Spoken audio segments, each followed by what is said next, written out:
উত্তরাঞ্চলের জনপ্রিয় দৈনিক বগুড়া পত্রিকার ২৪তম প্রতিষ্ঠা বার্ষিকী উদযাপন করা হয়েছে পঞ্চগড়ে। শুক্রবার বিকেলে পঞ্চগড় শহরের সিনেমা হল মার্কেটস্থ নিউজ পয়েন্ট কার্যালয়ে এই উপলক্ষে আলোচনা সভা ও কেক কাটার আয়োজন করা হয়।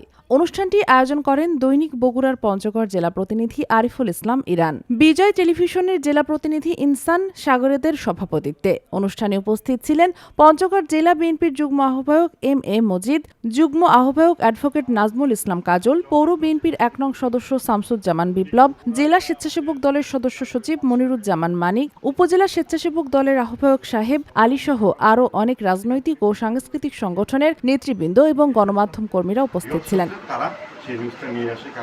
অনুষ্ঠানে স্বাগত বক্তব্য রাখেন দৈনিক বাংলাদেশ প্রতিদিন জেলা প্রতিনিধি সরকার হায়দার। তিনি তরুণ সাংবাদিকের উদ্দেশ্যে বলেন, সাংবাদিকতা কেবল একটি পেশা নয়, এটি একটি দায়িত্বশীল পথ চলা।